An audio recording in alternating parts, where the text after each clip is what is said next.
Isang traffic accident po ang nagaganap dito ngayon sa kabahan ng Commonwealth Avenue.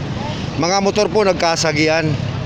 Nagkasagian po ang mga motor, may mga injured po at may mga ngayon may dumating na ambulansya ng MMDA para sakluluhan yung mga na-aksidente dito. Andito na rin po ang ating mga kapulisan upang tumulong at ang ambulance ng MMDA.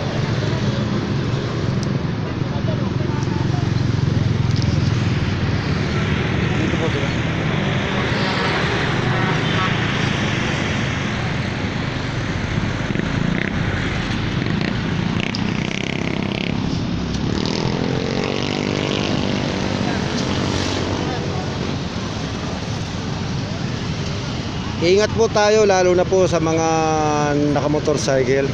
Magbigayan po tayo kasi pag nagkasagyan po nangyayari ganito aksidente. Hindi po natin maiwasan ang ganitong aksidente.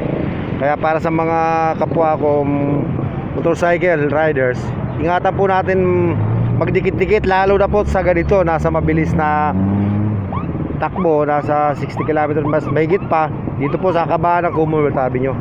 Ito po ay accident prone area lugar na to.